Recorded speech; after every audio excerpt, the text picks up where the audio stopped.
Mae'n os ydych chi gyd, a chroeso cynnes yn enw'r arglwydd Iesu Grist. Nes i ddim coeddi bore yma, mae'n drwg dy fi, fod yna groeso i chi ddod draw i'n gardd ni am baned ar ôl yr oedfa.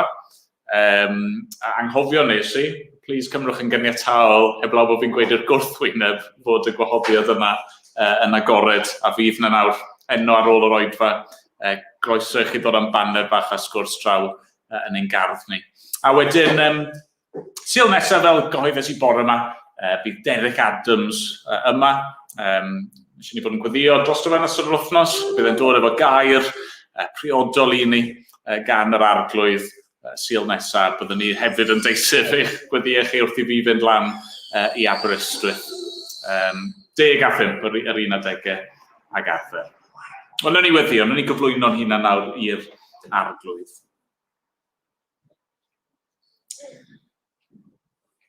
O ddiw ein tad.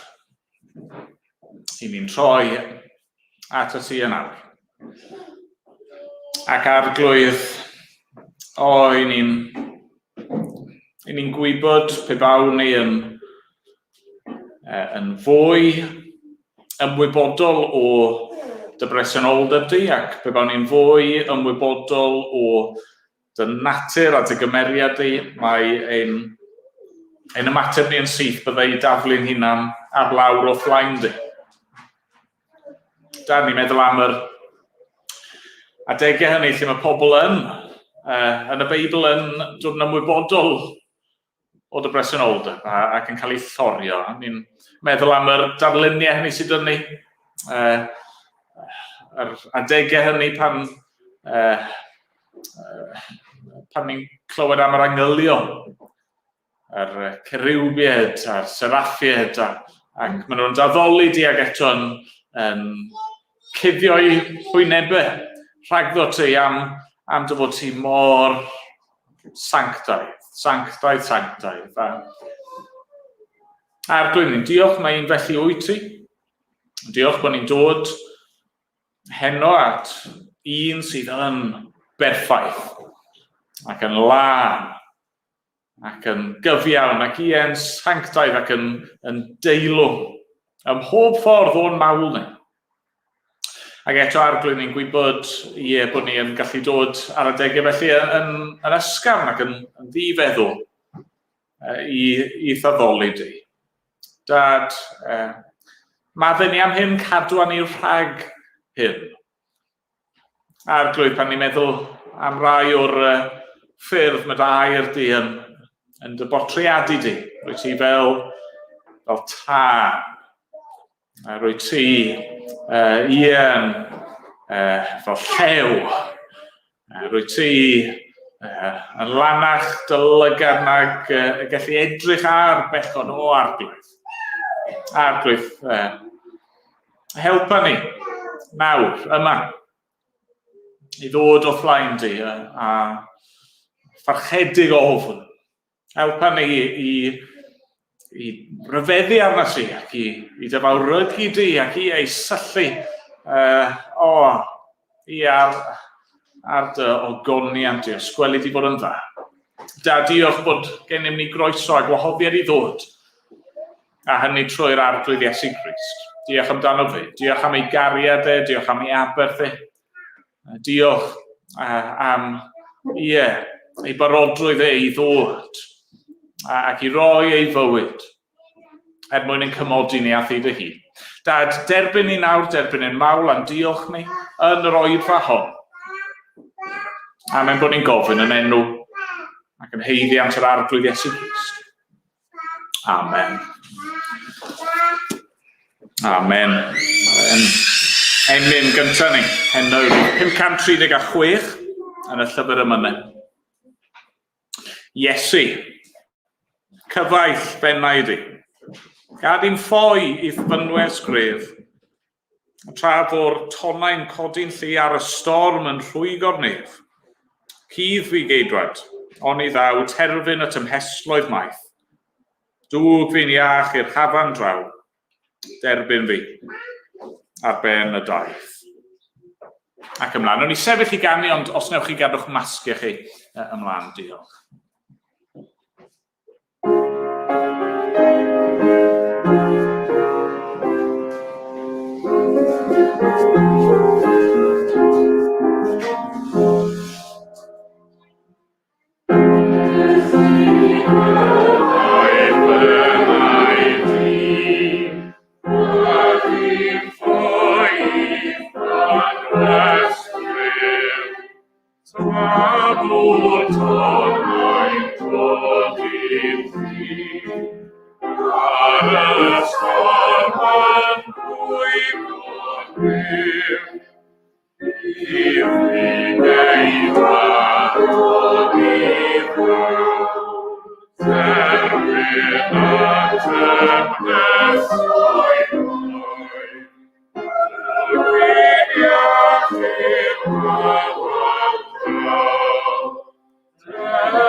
Ni am droi efo'n gilydd heno I lyfr Galarnad.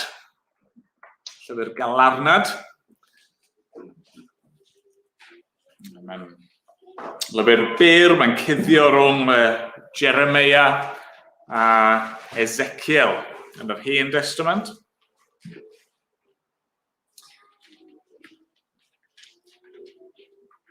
Ac ni'n troi at yr ail benod, neu os chi'n cofio wythnos diwethaf yr ail gerdd. Mae llyfr wedi rannu mewn I gerddi. Felly penod 2 o lyfr Galarnad.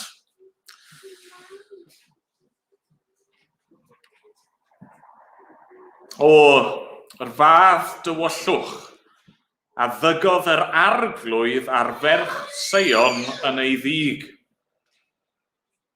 Bwriodd ogoniant Israel o'r nefoedd i'r llawr, ac ni chofiodd am ei droedfaint yn ei ddeuddicter. Difethodd yr arglwydd yn ddiarbed holl drigfannau Jacob. A neu ddigofaint dinistriodd amddiffynfeydd merch Juda. Taflodd I lawr a difwynodd y deyrnas a'i ffeneithiaid.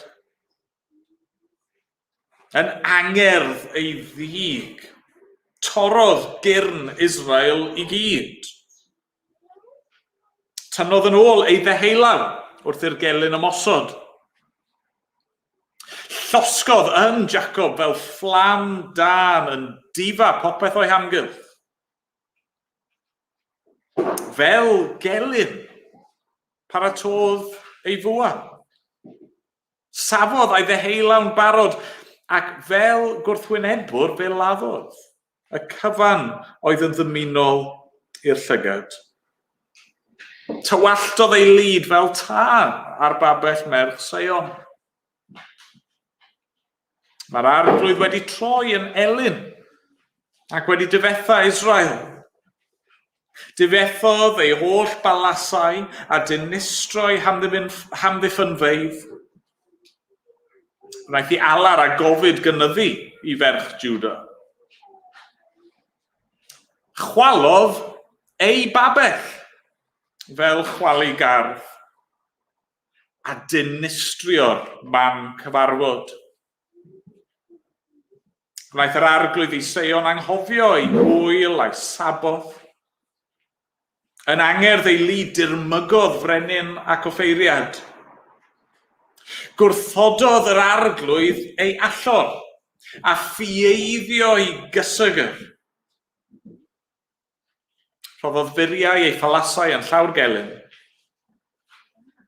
Gweithasant hwythau yn hir arglwydd fel ar ddydd gwyl. Roedd yr arglwydd yn benderfynol o ddinistrio mir merch Sion. Gosododd linyn mesur arni. Ac ni thynnodd yn ôl ei law rhag difetha. Gwnaeth I wrthglawdd a mir a lari, eithant I gyd yn wan. Suddodd ei ffyrdd i'r ddaear. Torodd a maluriodd ef ei barau. A mae ei brenin a'i ffeneithiaid ymysg y cenhedloedd ac nid oes cyfraith mwyach. Ni chaiff ei throffwydi weledigaeth gan yr arglwydd. Mae henuriaid merch Sion yn eistedd yn fyd ar y ddaear wedi taflu llwch ar ei pennau a gwisgo sachliau. Mae merched ifanc Jerusalem wedi crymu ei pennau i'r llawr. Dallwyd fy llygaid gan ddagrau. Mae fy ymysgaroedd mewn poen. Yr wyf yn tywallt fy nghalon allan o achos dinistr merch fy mhobl ac am fod plant a babanod yn llewygu yn strydoedd y ddinas. Roeddent yn gweiddi ar ei mamau, ple cawn ni rawn a gwyn wrth iddynt lywygu fel rhai clwyfedig yn strydoedd y ddinas ac wrth iddynt ymladd am ei bywyd ym mynwes ei mamau. Beth allan ei ddweud wrth blaid? A beth a ddychmygaf amdanat ferch Jerusalem? I bwy y gallaf dy geffelybu er mwyn dygysur y forwyn ferch Sion? Mae dyddolir mor ddwfn ar môr. Pwy a all ei achau? Yr oedd gweledigaethau dy broffwydi yn gelwyddog a thwyllodrus.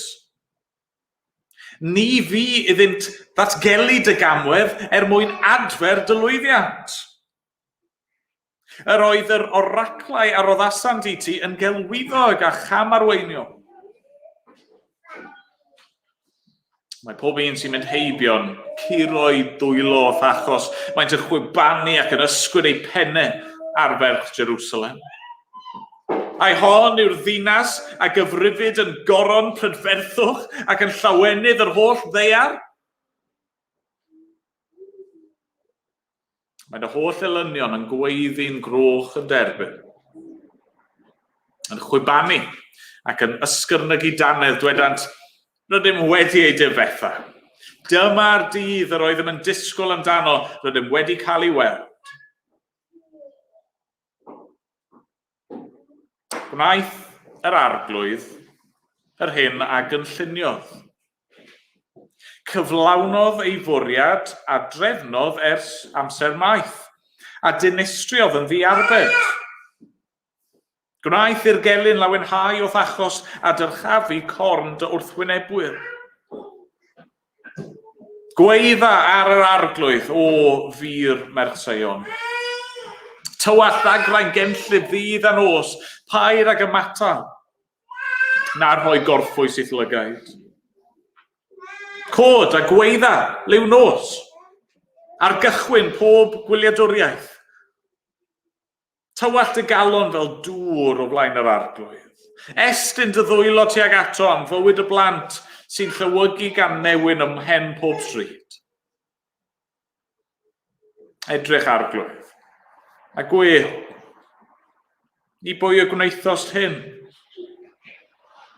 A yw'r gragedd i fwyta ei hepil, y plant maent yn ei hanwesu, a leddir o ffeiriad a phroffwyd yng nghysygyr yr arglwydd. Gorwedd yr ifanc a'r hen yn y llwch ar y strydoedd. Mae fy merched am dynion ifanc wedi syrthio trwy'r clefydd. Lleddais trwy yn nidd dy ddicter, a'i difan ddiarbed. Gelwais ar fy ymosodwyr o bob cyfeiriad fel ar ddydd gwyl. Nid oedd un yn dianc nac yn cael ei arbed yn nidd dicter yr arglwydd. Lladdodd fy ngelyn bob un a anwesais ac a fegais. Mae'r un diw ni. Diolch iddo. Ni'n mynd i ganu rhif 40 yn y llyfr.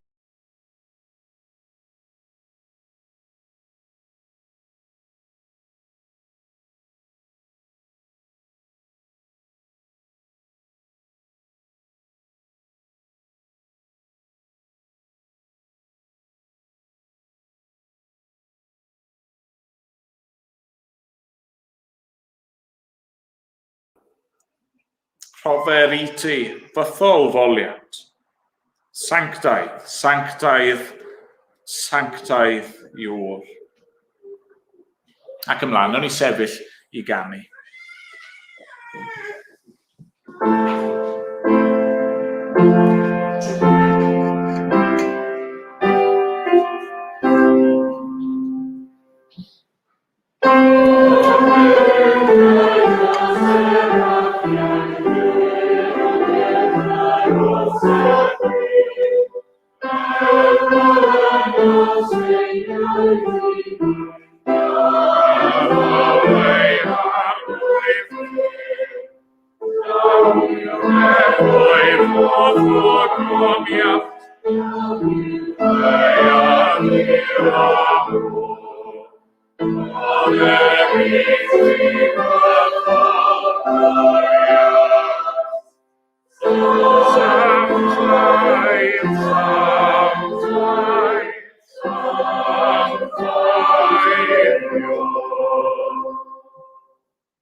Mae gennych ni weddiad yn gilydd.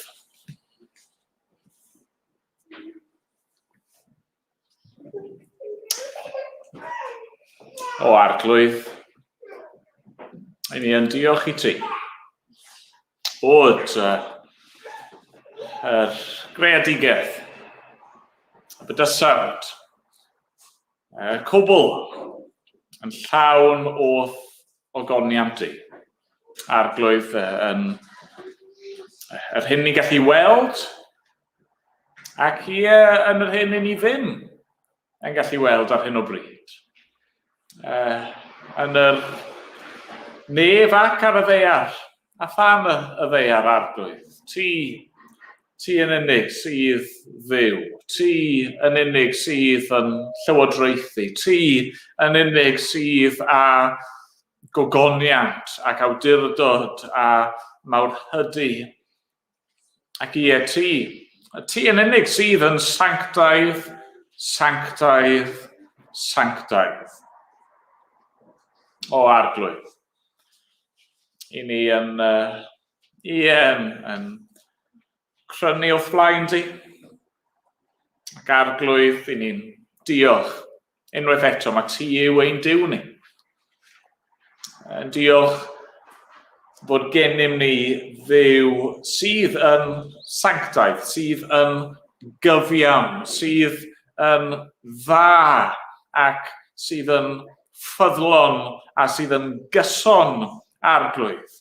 A ni'n diolch ein bod ni wrth nesau at y ti yn gwybod mewn ffordd beth yw ddisgwyl arglwydd. Dy bod ti ddim yn gyfnewidiol, dy bod ti ddim weithiau yn dda a weithiau yn ddrwg, weithiau yn gyfiawn ac ar y degau eraill yn anghyfiawn. Na arglwydd. Ni'n diolch dy bod ti bob amser yn gyfiawn. Fel i ni am ystyried heno arglwydd, rwy ti bob amser yn ymddwyn mewn ffordd sydd yn gyfiawn. Ond ni'n diolch i ti felly. Ein bod ni yn gallu nesau ata ti. Am ein bod ni wedi ein gorchuddio a chyfiawnder yr arglwydd Iesu Grist. Ni'n diolch i ti, mae dyma sydd yn cael ei addo i ni, dyma sydd yn cael ei rhoi i ni fel dy bobl. Trwy ffydd yn Christ, ni'n cael ein gwisgo a'i gyfiawnder yn hardd gerbron y tad. I ni yng Nghrist yn gallu nesau at y ti, heb gael ein dinistrio, heb gael ein gwrthod. O arglwydd, ni'n diolch i ti am hyn. Dad, wrth i ni feddwl am yr holl anghyfiawnder yn y byd. Wrth i ni feddwl am yr holl drychinebau. Wrth i ni feddwl am yr holl travesties sydd yn digwydd. Ac yr holl pethau ofnadwy hynny. I ni'n diolch fod na ddydd. Pan bydde di yn galw i gyfrif. Ac yn gwneud cyfiawnder. Arglwydd. Ni'n eisiau gofyn am dy help di, Dad. Ni'n cyffesu mor aml arglwydd yn bod ni yn teimlo'n ddiffygio ac yn wan. Arglwydd, ni'n cyffesu bod ni mor aml yn ei chael hi'n anodd i dy weld di fel yr wyt ti, ac i dy garu di fel rwy ti'n ei heiddi. Arglwydd ni'n ei chael hi'n anodd i wneud beth glywon ni bore yma, adeiladu yn bywydau ni ar yr arglwydd Iesu Grist. A dad, ni'n cyffesu bod yna bob math o beth eraill sydd yn ceisio na tynnu ni. Ni'n cyffesu bod ni'n aml eisiau bywydau cyfforddus, rwydd. A dad, ni'n meddwl am dy bobl di mewn rhannau o'r byd, lle wrth iddyn nhw ddod ynghyd, ac wrth iddyn nhw adeiladu ar y graig, wrth iddyn nhw gyffesu, mae Iesu yw'r Meseia, bod nhw'n gwynebu carchar, maen nhw'n gwynebu marwolaeth, maen nhw'n gwynebu pob math o erledigaeth. O dad, maddau ni felly bod ni sydd â pob cyfle, a pob mantes, a pob ryddid, ein bod ni mor aml yn gallu bod mor ddiffygiol. Dad, ni'n gofyn am dy gymorth di. Ni'n gofyn ei di'n hysgwyd ni. Ni'n gofyn y bydd yr hyn ni wedi brofi yn y flwyddyn a hanner diwetha yma. Ni'n gofyn y bydd yr hyn i ni weld yn dy air di. Hyd yn oed yn yr oedfa hon, a bydd e'n hysgwyd ni. Ac yn neud i roi rhyw olwg, cip olwg, newydd i ni. Ohono ti dy hun. Dad, ni'n gweddio wneud i'n hadfer ni. Ni'n gweddio wneud i'n galluogi ni i alw allan a dy geisio di. Os sgweli di fod yn dda. Dad, bydd gyda ni nawr ni'n gweddio dros yr eglwysi hynny yn ein gwlad ni, a mewn gwledydd eraill sydd falle yn ail ddechrau cyfarfod, neu yn stryglo i wybod beth i wneud a sut. A dad, ni'n gwybod bod yna dal i fod rai rhwystrau ymarferol yn gallu bod, a ni'n gweddio yn neud i symud pob rhwystyr. Ni'n gweddio am bob cymorth i dy bobl di. Dad, yn gweddio bod yna fendith ar y gwaith yn ein dydd ni, os gweli di fod yn dda. O, Dad, helpa ni nawr. Bydd gyda ni. Amen bod ni'n gofyn yn enw yr arglwydd Iesu Grist. Amen. Amen. Ni'n mynd i ganu o'r atodiad dyn gilydd nesaf. Rhif 16. Rhif 16. Dyma babell y cyfarfod. Dyma gymod yn y gwaed. Dyma noddfa i lofruddion, dyma i gleifion feddyg rhad. Dyma fan yn ymyl diwdod i bechadur wneud ei neith. A chyfiawnder pur Jehova yn siriol wenu arno byth. Pechadur aflan i'w fenw, o barai y penna'n fyw. Rybedda fydd fe drefnwyd pabell i'n gael yn dawel gwrdd a Duw. Yno mae yn llond ei gyfraith i'r troseddwr yn rhoi gwledd. Duw a dyn yn gweiddi digo yn yr Iesu, yr aberth hedd. Nw'n ni sefyll i ganu.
Felly ni'n troi, ac os oes Beibl da chi, ni chi droi gyda fi i'r ail bennod yma, yn llyfr y Galarnad. A nath un person wythnos yma yn y cwrdd gweddi gyfeirio at y llyfr yma fel llyfr sy'n dangos i ni fod e'n iawn i alaru.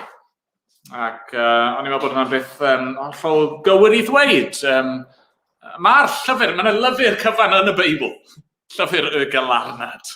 Llyfr sy'n dangos mai ymateb cwbl briodol a diwiol ar adegau yw i olaru. Nawr yn ein Beibl ni, fel nes i nodi gynnau, mae'r llyfr yma di rannu yn 5 pennod. Ac yn wreiddiol, 5 o gerddi sydd gennym ni. Barddoniaeth, lle mae'r awdur yn ymateb i drychineb. Mae'n ymateb i ddinistr Jerusalem gan y Babyloniaid. A nes i sôn ychydig bach wythnos diwetha, mae'r cerddi yma, maen nhw'n dilyn patrwm, neu mae 4 o'r 5 yn dilyn patrwm acrostic. Mae'r dechrau'r llinellau neu adrannau yn dilyn trefn y wyddor. Mae'r awdur fel petai wrth ddod ar syniadau, ar emosiynau, ar teimladau yma, i gyd at ei gilydd, mae'n gosod nhw mewn trefn. Mae'n ceisio gwneud synwyr o sefyllfa oedd i bob pwrpas yn edrych fel chaos. Mae'n gwneud sens o sefyllfa cythryblus.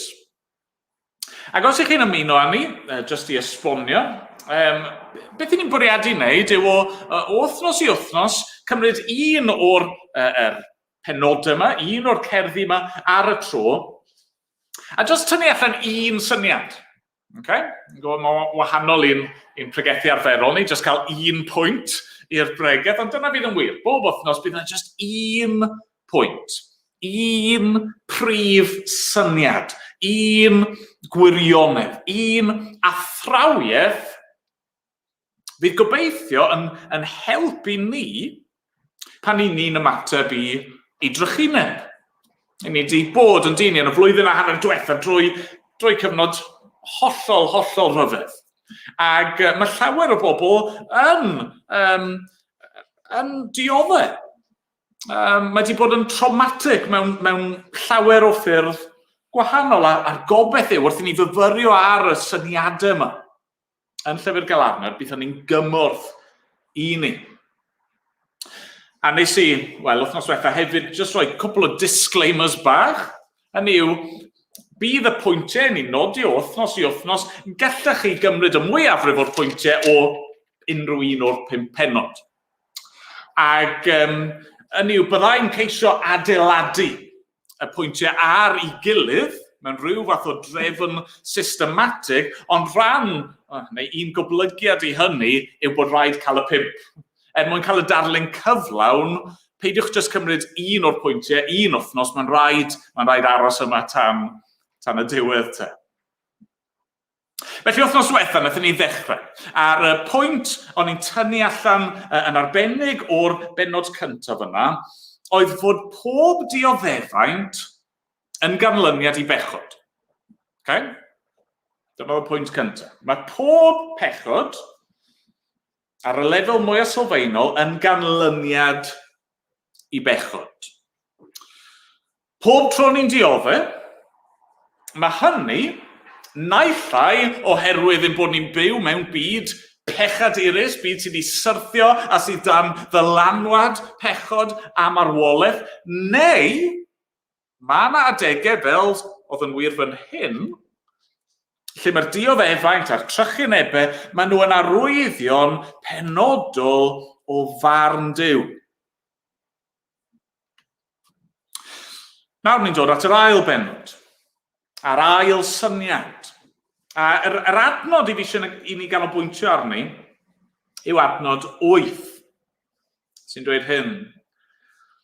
Yr oedd yr arglwydd yn benderfynol o ddinistrio mir merch Sion. Gosododd linyn mesur arni, ac ni thynodd yn ôl ei law rhag difetha.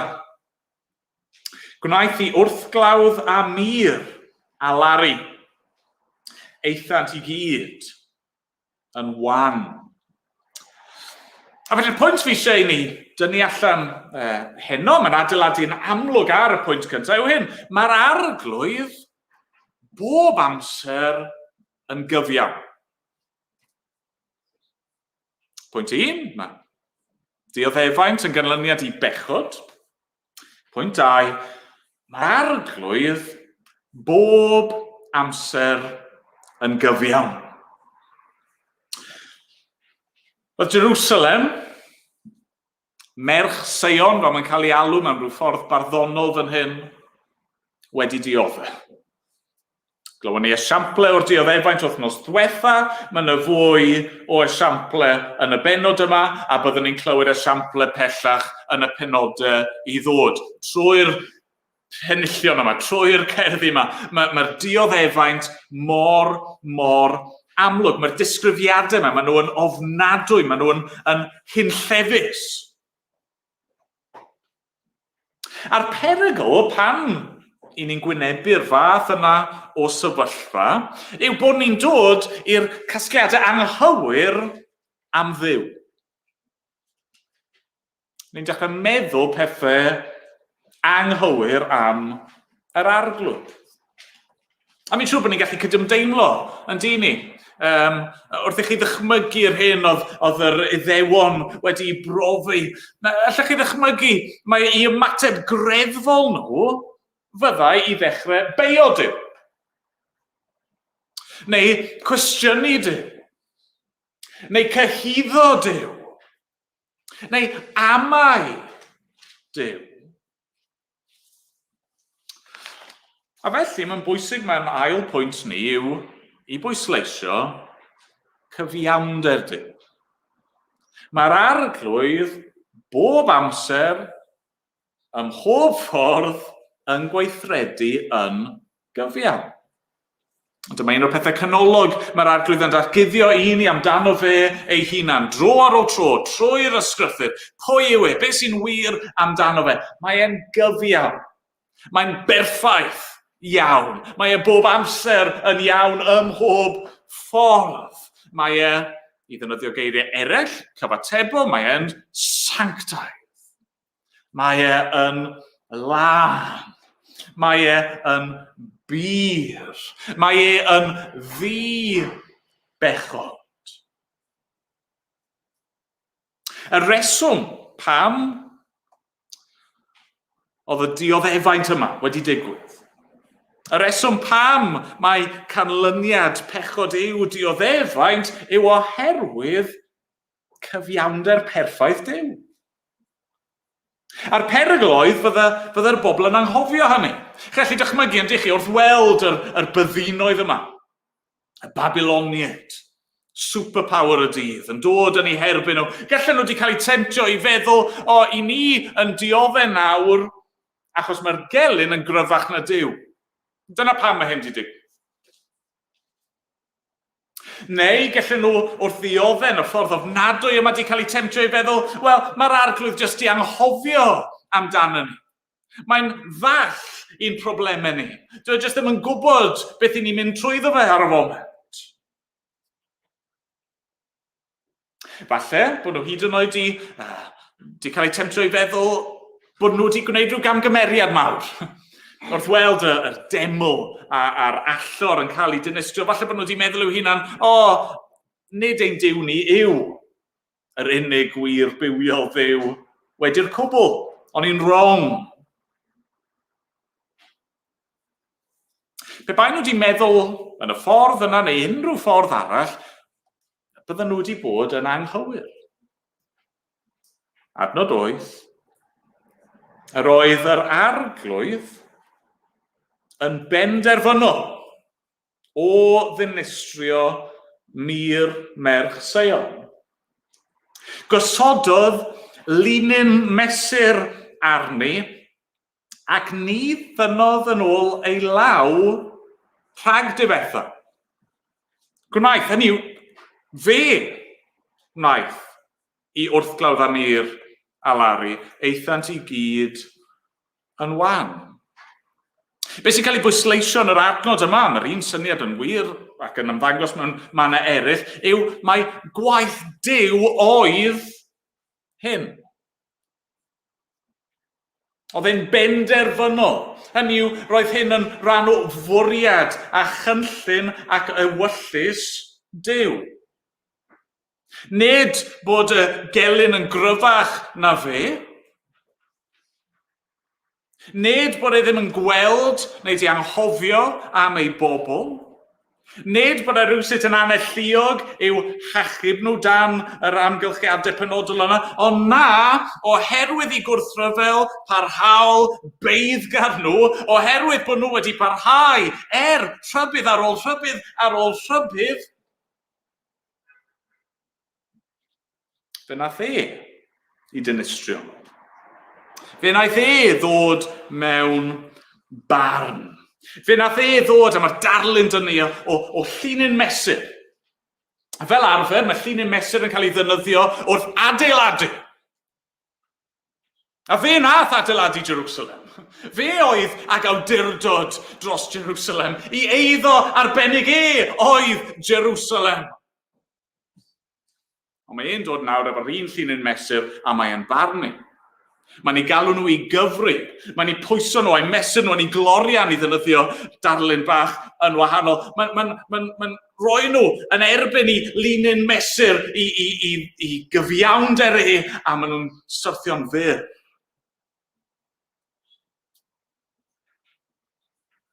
Ni ddynodd yn ôl ei law. Rhag difetha, roedd e'n weithredol yn cosbi, drygioni y bobl yma.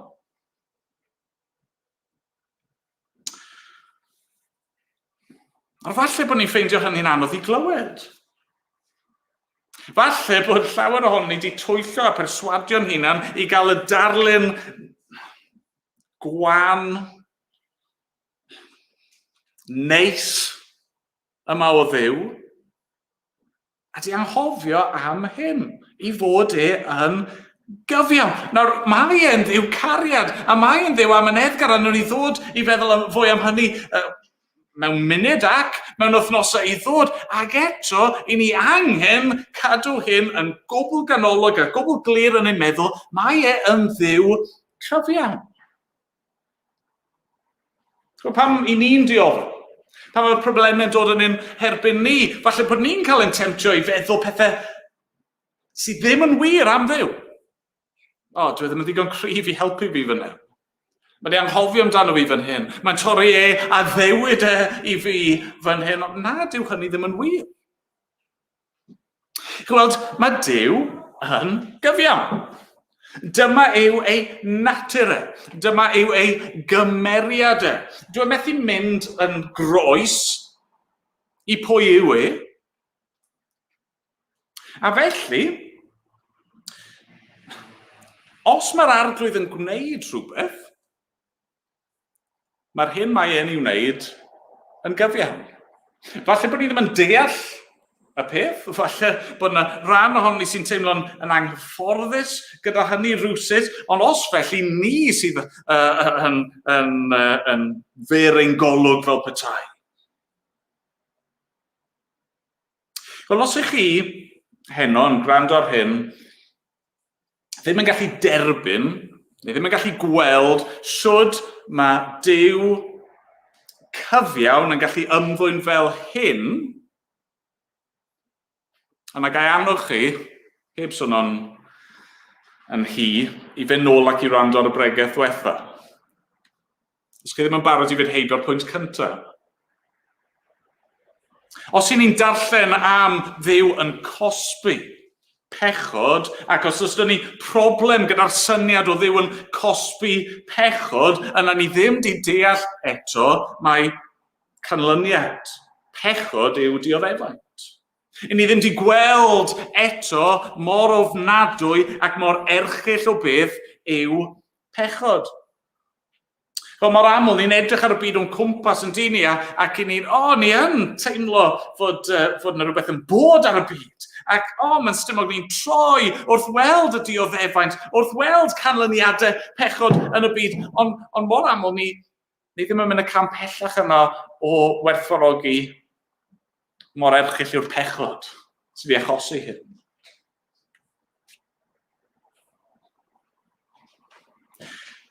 Y gwir yw, a chi gyd i clywed hyn o'r blaen, ond ni'n ffindo fe'n anodd i gredu, y gwir yw, oherwydd cyfiawnder Duw, y cwbl mae pob un ohono ni yn ei heiddi yw dinistr, a barn. A fe fi'n gweud, ni'n ffindo fe'n anodd, falle bod chi'n nodi, fi'n gwybod bod hynny'n wir, ac eto mae'n anodd i dderbyn hynny, ond dyna yw reality. Ers i Afa ac Efa syrthio i bechod, ers i'r ddynoliaeth wrth rhyfela yn erbyn Duw, gan ddod â phechod a dioddefaint a marwolaeth i fewn i'r greadigaeth yma, y cwbl rhan ni wedi ei heiddi yw dinistr. Byddai'r arglwydd wedi bod yn hollol, cant y cant, berffaith gyfiawn i ddinistrio y cwbl o fe wedi greu yn syth. Y rhyfeddod yw bod ni dal yma. Mae pob dydd yn arwydd o ras ac o amynedd yr arglwydd. Nawr, fel fi wedi nodi'n barod, nid dyma'r cwbl sydd i'w ddweud. Mae rhaid i ni aros yn does ar gyfer yr wythnosau i ddod mwyn cael y darlun llawnach yma, ond falle ar y pwynt yma bod eisiau just dweud rhywbeth, mynd cam ymhellach fel petai. Os fi'n siŵr bod yna rai yma, ac yn sicr bydd yna rai falle yn gwrando neu'n gwylio, ac yn meddwl i'w hunan, wel, os felly, os yw e yn Dduw cyfiawn, os yw e'n Dduw sydd yn barnu pechod, ac oherwydd ei sancteiddrwydd yn gorfod barnu pechod, sut gallai hefyd fod yn Dduw o gariad? Nawr, mewn un ystyr, does dim ateb rwydd i hynny. Hynny yw, siwr mae'r Duw yma sydd yn Dduw o gariad yn caniatáu ac yn achosi i bethau ofnadwy i ddigwydd. Ond fi'n credu bod yna help i ni yn adnodau 5 i 7. Dwchwch beth sy'n cael ei ddweud yn adnod 5 i 7. Mae'r arglwydd wedi troi yn elyn ac wedi difetha Israel. Difethodd ei holl balasau a dinistrau hamddiffynfeydd. Gwnaeth i alar a gofid gynyddu i ferch Juda. Chwalodd ei babell, yn cyfeiriad fy nat, y tabernacl, fel chwalu gardd, a dinistrio'r man cyfarfod. Gwnaeth yr arglwydd i Seion anghofio ei gwyl a'i saboth yn angerdd ei lyd dirmygodd frenin ac offeiriad, gwrthododd yr arglwydd ei allor a ffieiddio ei gysegr. Rhoddodd furiau ei phalasau yn llawr gelyn, gweithasant hwythau yn hi yr arglwydd fel ar ddydd gwyl. Mae'r geiriau yna'n golygu. Mae be maen nhw'n cyfeirio ato yw'r ffaith pan ddaeth y gelyn. Pan ddaeth y Babyloniad i ddinistrio Jerusalem. Fe ddaethon nhw, a fe wnaethon nhw ddinistrio yr pentrefi tu allan, wnaethon nhw ddinistrio yr muriau, a'r cartrefi, a wnaethon nhw hyd yn oed ddod a dinistrio'r deml. Yr allor, y cysegr. Y man yna, lle oedd Duw wedi gosod ei enw. Y man yno, Duw wedi dweud byddai ei bresenoldeb yn amlygu ei hun.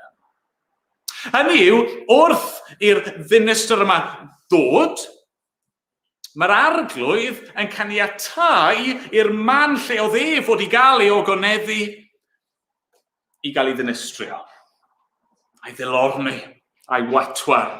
Mae'n caniatáu i'r gelyn i ddod i fewn ac i orfoleddu yn y cwbl. A fi'n credu fan hyn, mae dyn ni rhyw gysgod yn does. Cysgod bach rhyfeddol o rhywbeth oedd i ddod.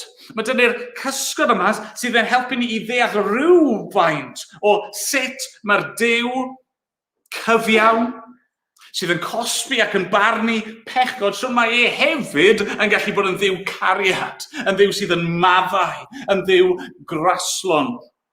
A'r ateb yw, am ei fod yn mynd i gymryd y dioddefaint a'r gost arno fe ei hun.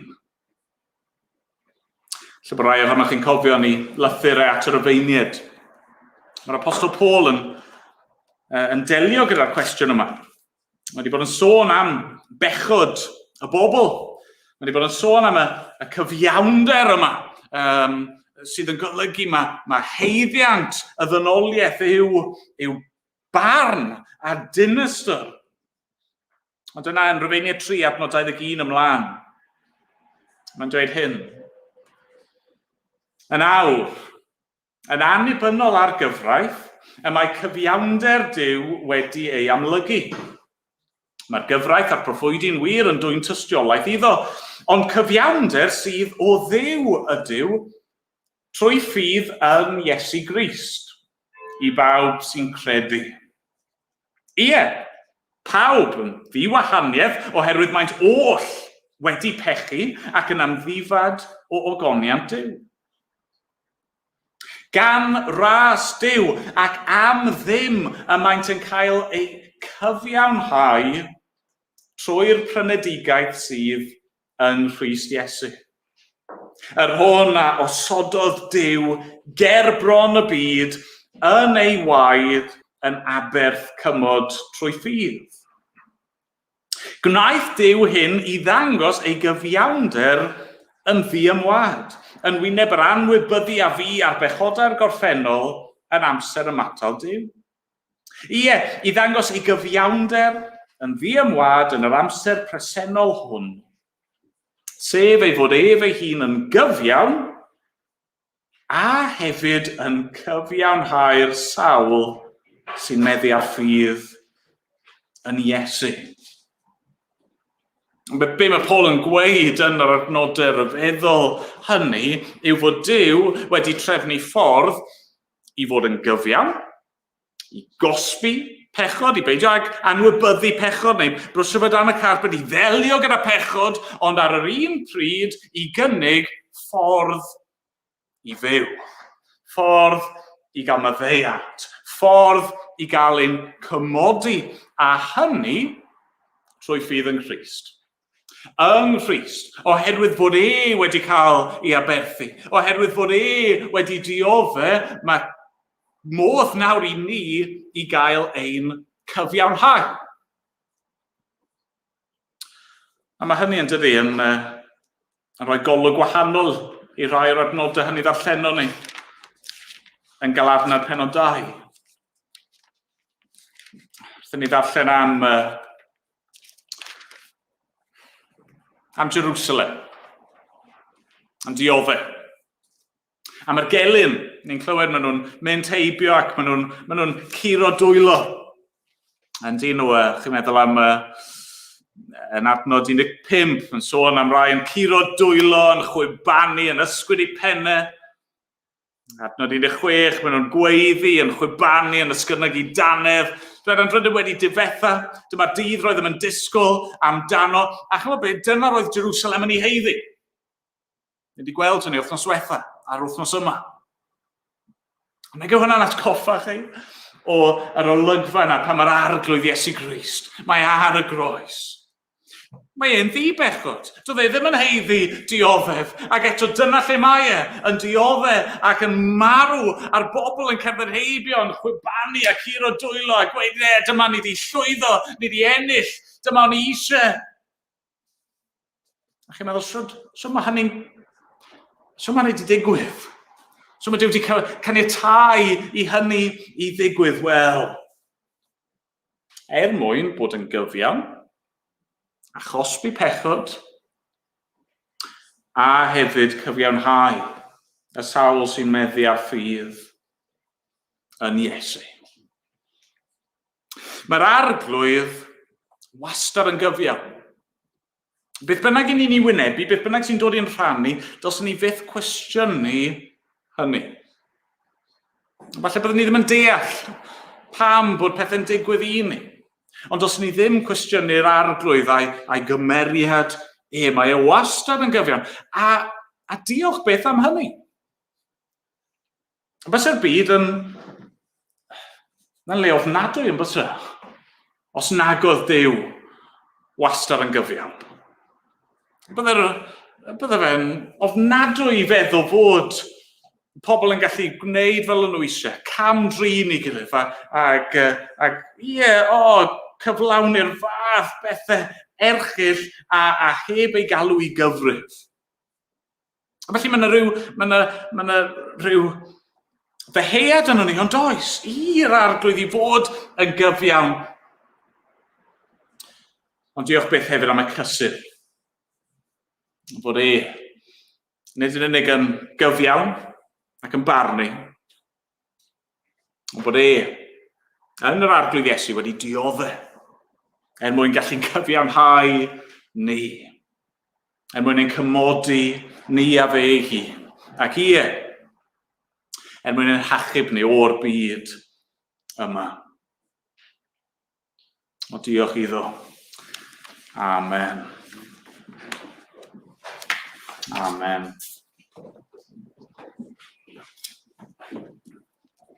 Ni'n mynd i ganu o'r llyfr y Mynau i orffen. Ni'n mynd i ganu rhif 695. 695. Dduw mawr, pa beth a welaf draw? Diwedd a braw'r holl byd. Mi wela'r barnwr yn nesau, a'r glai'r gymylau tanllyd, yr utgor mawr yn seinio sydd, a'r beddau yn rhoddi ei meirw'n rhydd i wai, neu ddydd o wynfyd. Dydd gras yw nawr, dydd yw i ni i ffoi rhag llyd iddo fod. Mae eto le, trwy'r Iesu hael i ni a Duw gael cymod. Awn ato fe, cawn eto fyw, boed iddo glod dydd cymod yw, o bryswn yw gyfarfod. Ac ymlaen, o'n ni sefyll i ganu.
Niweddio. Arglwydd. Mae yna gymaint fwy i ddweud a arglwydd i ni. Ni'n diolch i ti. Dy fod ti yn ddiw cyfiawn ac eto'n ddiw sydd yn cyfiawnhau. Arglwydd ni'n diolch. Fod yna amser, fod yna gyfle nawr. Oedd dinistyr Jerusalem wedi dod ar ei gwarthaf ac eto mae'n amser gennym ni, bob un, i fod yn barod i groesawu di. Ac arglwydd helpa ni felly, bob un. Dad, ni'n gweddio nawr, wrth i ni ddechrau'r wythnos newydd. A bydd dair di yn gymorth i ni am hob ffordd. Ni'n gofyn am dy ysbryd glân di. I fod yn rymus ar waith yno ni a thrwo ni. Ac arglwydd, ni'n gofyn arna ti i ogoneddu dy enw mawr di, os gweli di bod yn dda. A mynd bod ni'n gofyn yn enw Iesu. Amen.